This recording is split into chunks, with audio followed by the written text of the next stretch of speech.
अध्याय 72 पांडवों के राजसू यज्ञ का आयोजन और जरासंध का उद्धार। श्री सुखदेव जी कहते हैं, परीक्षित, एक दिन महाराज युधिष्ठिर बहुत से मुनियों, ब्राह्मणों, क्षत्रियों, वैश्यों, भीमसेन आदि भाइयों, आचार्यों, कुल के बड़े बूढ़ों, जाति बंधुओं, संबंधियों एवं कुटुंबियों के साथ राजसभा में बैठे हुए थे। उन्होंने सबके सामने ही भगवान श्री कृष्ण को संबोधित करके यह बात कही। धर्मराज युधिष्ठिर ने कहा, गोविंद, मैं सर्वश्रेष्ठ राजसू यज्ञ के द्वारा आपका और आपके परम पावन विभूति स्वरूप देवताओं का यजन करना चाहता हूँ। प्रभु, आप कृपा करके मेरा यह संकल्प पूरा कीजिए। कमलनाभ, आपके चरण कमलों की पादुकाएं समस्त अमंगलों को नष्ट करने वाली हैं। जो लोग निरंतर उनकी सेवा करते हैं, ध्यान और स्तुति करते हैं, वास्तव में वे ही पवित्र आत्मा हैं। वे जन्म मृत्यु के चक्कर से छुटकारा पा जाते हैं और यदि वे सांसारिक विषयों की अभिलाषा करें तो उन्हें उनकी भी प्राप्ति हो जाती है। परंतु जो आपके चरण कमलों की शरण ग्रहण नहीं करते, उन्हें मुक्ति तो मिलती ही नहीं, सांसारिक भोग भी नहीं मिलते। देवताओं के भी आराध्य देव, मैं चाहता हूँ कि संसारी लोग आपके चरण कमलों की सेवा का प्रभाव देखें। प्रभु, कुरुवंशी और संजय वंशी नरपतियों में जो लोग आपका भजन करते हैं और जो नहीं करते, उनका अंतर आप जनता को दिखला दीजिए। प्रभु, आप सबके आत्मा, समदर्शी और स्वयं आत्मानंद के साक्षात्कार हैं, स्वयं ब्रह्म हैं। आप में यह मैं हूँ और यह दूसरा, यह अपना है और यह पराया, इस प्रकार का भेदभाव नहीं है। फिर भी जो आपकी सेवा करते हैं उन्हें उनकी भावना के अनुसार फल मिलता ही है, ठीक वैसे ही जैसे कल्प वृक्ष की सेवा करने वाले को। उस फल में जो न्यूनाधिकता होती है वह तो न्यूनाधिक सेवा के अनुरूप ही होती है। इससे आप में विषमता या निर्दयता आदि दोष नहीं आते। भगवान श्री कृष्ण ने कहा, शत्रु विजयी धर्मराज, आपका निश्चय बहुत ही उत्तम है। राजसू यज्ञ करने से समस्त लोकों में आपके मंगलमयी कीर्ति का विस्तार होगा। राजन, आपका यह महायज्ञ ऋषियों, पितरों, देवताओं, सगे संबंधियों, हमें और कहाँ तक कहें समस्त प्राणियों को अभीष्ट है। महाराज, पृथ्वी के समस्त नरपतियों को जीतकर सारी पृथ्वी को अपने वश में करके और यज्ञोचित संपूर्ण सामग्री एकत्रित करके फिर इस महायज्ञ का अनुष्ठान कीजिए। महाराज, आपके चारों भाई वायु, इंद्र आदि लोकपालों के अंश से पैदा हुए हैं। वे सबके सब बड़े वीर हैं। आप तो परम मनस्वी और संयमी हैं ही। आप लोगों ने अपने सद्गुणों से मुझे अपने वश में कर लिया है। जिन लोगों ने अपनी इंद्रियों और मन को वश में नहीं किया है, वे मुझे अपने वश में नहीं कर सकते। संसार में कोई बड़े से बड़ा देवता भी तेज, यश, लक्ष्मी, सौंदर्य और ऐश्वर्य आदि के द्वारा मेरे भक्त का तिरस्कार नहीं कर सकता। फिर कोई राजा उसका तिरस्कार कर दे, इसकी तो संभावना ही क्या है। श्री सुखदेव जी कहते हैं, परीक्षित, महाराज की बात सुनकर महाराज युधिष्ठिर का हृदय आनंद से भर गया। उनका मुख कमल प्रफुल्लित हो गया। अब उन्होंने अपने भाइयों को दिग्विजय करने का आदेश दिया। भगवान श्री कृष्ण ने पांडवों में अपनी शक्ति का संचार करके उनको अत्यंत प्रभावशाली बना दिया था। धर्मराज युधिष्ठिर ने सृंजय वंशी वीरों के साथ सहदेव को दक्षिण दिशा में दिग्विजय करने के लिए भेजा। नकुल को मत्स्य देशीय वीरों के साथ पश्चिम में, अर्जुन को केकय देशीय वीरों के साथ उत्तर में और भीमसेन को मद्र देशीय वीरों के साथ पूर्व दिशा में दिग्विजय करने का आदेश दिया। परीक्षित, उन भीमसेन आदि वीरों ने अपने बल पौरुष से सब ओर के नरपतियों को जीत लिया और यज्ञ करने के लिए उद्यत महाराज युधिष्ठिर को बहुत सा धन लाकर दिया। जब महाराज युधिष्ठिर ने यह सुना कि अब तक जरासंध पर विजय नहीं प्राप्त की जा सकी, तब वे चिंता में पड़ गए। उस समय भगवान श्री कृष्ण ने उन्हें वही उपाय कह सुनाया जो उद्धव जी ने बतलाया था। परीक्षित, इसके बाद भीमसेन, अर्जुन और भगवान श्री कृष्ण ये तीनों ही ब्राह्मण का वेश धारण करके गिरिव्रज गए। वही जरासंध की राजधानी थी। राजा जरासंध ब्राह्मणों का भक्त और गृहस्थोचित धर्मों का पालन करने वाला था। उपर्युक्त तीनों क्षत्रिय ब्राह्मण का वेश धारण करके अतिथि अभ्यागतों के सत्कार के समय जरासंध के पास गए और उससे इस प्रकार याचना की, राजन, आपका कल्याण हो। हम तीनों आपके अतिथि हैं और बहुत दूर से आ रहे हैं। अवश्य ही हम यहाँ किसी विशेष प्रयोजन से ही आए हैं। इसलिए हम आपसे जो कुछ चाहते हैं वह आप हमें अवश्य दीजिए।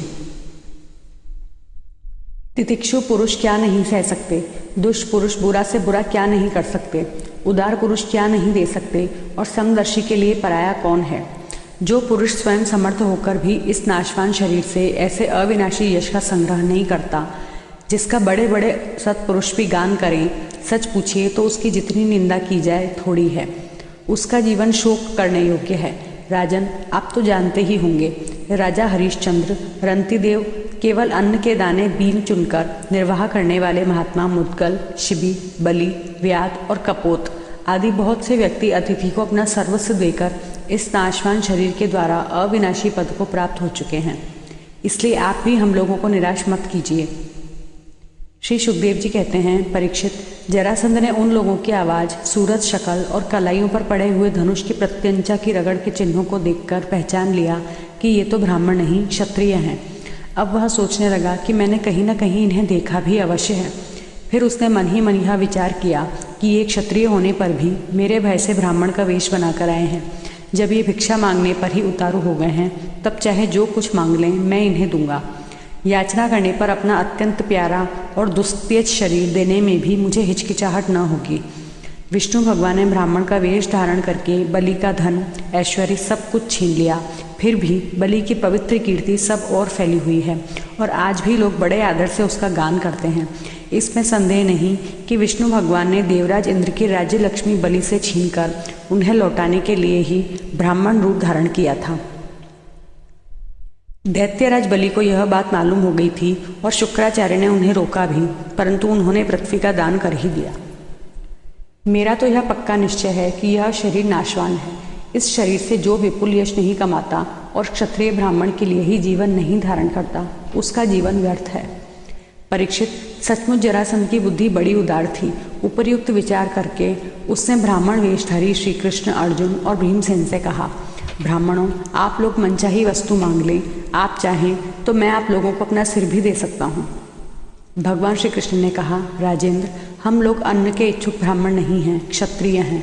हम आपके पास युद्ध के लिए आए हैं। यदि आपकी इच्छा हो तो हमें द्वंद्व युद्ध की भिक्षा दीजिए। देखो, ये पांडुपुत्र भीमसेन हैं और यह इनका भाई अर्जुन है और मैं इन दोनों का ममेरा भाई तथा आपका पुराना शत्रु कृष्ण हूँ। जब भगवान श्री कृष्ण ने इस प्रकार अपना परिचय दिया, तब राजा जरासंध ठठाकर हंसने लगा और चिढ़कर बोला, अरे मूर्खों, यदि तुम्हें युद्ध की इच्छा ही है तो लो, मैं तुम्हारी प्रार्थना स्वीकार करता हूँ। परंतु कृष्ण, तुम तो बड़े डरपोक हो। युद्ध में तुम घबरा जाते हो। यहाँ तक कि मेरे डर से तुमने अपनी नगरी मथुरा भी छोड़ दी तथा समुद्र की शरण ली है। इसलिए मैं तुम्हारे साथ नहीं लड़ूंगा। यह अर्जुन भी कोई योद्धा नहीं है। एक तो अवस्था में मुझसे छोटा, दूसरे कोई विशेष बलवान भी नहीं है। इसलिए यह भी मेरे जोड़ का वीर नहीं है। मैं इसके साथ भी नहीं लड़ूंगा। रहे भीमसेन, ये अवश्य ही मेरे समान बलवान और मेरे जोड़े के हैं। जरासंध ने यह कहकर भीमसेन को एक बहुत बड़ी गदा दे दी और स्वयं दूसरी गदा लेकर नगर से बाहर निकल आया। अब दोनों रणोन्मत्त वीर अखाड़े में आकर एक दूसरे से भिड़ गए और अपनी वज्र के समान कठोर गदाओं से एक दूसरे पर चोट करने लगे। वे दाएं बाएं तरह तरह के पैंतरे बदलते हुए ऐसे शोभायमान हो रहे थे मानो दो श्रेष्ठ नट रंगमंच पर युद्ध का अभिनय कर रहे हों। परीक्षित, जब एक की गदा दूसरे की गदा से टकराती तब ऐसा मालूम होता मानो युद्ध करने वाले दो हाथियों के दांत आपस में भिड़कर चटचटा रहे हों या बड़े जोर से बिजली तड़क रही हो।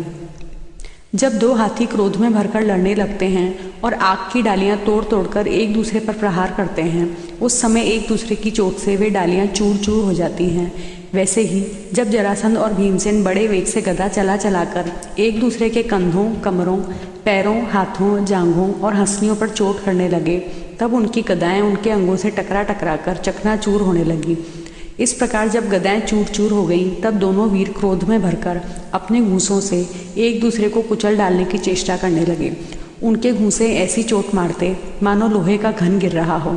एक दूसरे पर खुलकर चोट करते हुए दो हाथियों की तरह उनके थप्पड़ों और घूंसों का कठोर शब्द बिजली की कड़कड़ाहट के समान जान पड़ता था। परीक्षित, जरासंध और भीमसेन दोनों की गदा युद्ध में कुशलता, बल और उत्साह समान थे। दोनों की शक्ति तनिक भी क्षीण नहीं हो रही थी। इस प्रकार लगातार प्रहार करते रहने पर भी दोनों में से किसी की जीत या हार न हुई। दोनों वीर रात के समय मित्र के समान रहते और दिन में छूटकर एक दूसरे पर प्रहार करते और लड़ते। महाराज, इस प्रकार उनके लड़ते लड़ते 27 दिन बीत गए।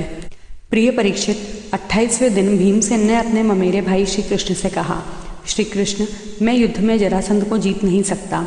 भगवान श्री कृष्ण जरासंध के जन्म और मृत्यु का रहस्य जानते थे और यह भी जानते थे कि जरा राक्षसी ने जरासंध के शरीर के 2 टुकड़ों को जोड़कर इसे जीवन दान दिया है। इसलिए उन्होंने भीमसेन के शरीर में अपनी शक्ति का संचार किया और जरासंध के वध का उपाय सोचा। परीक्षित, भगवान का ज्ञान अबाध है। अब उन्होंने उसकी मृत्यु का उपाय जानकर एक वृक्ष की डाली को बीचों बीच से चीर दिया और इशारे से भीमसेन को दिखाया। वीर शिरोमणि एवं परम शक्तिशाली भीमसेन ने भगवान श्री कृष्ण का अभिप्राय समझ लिया और जरासंध के पैर पकड़कर उसे धरती पर दे मारा।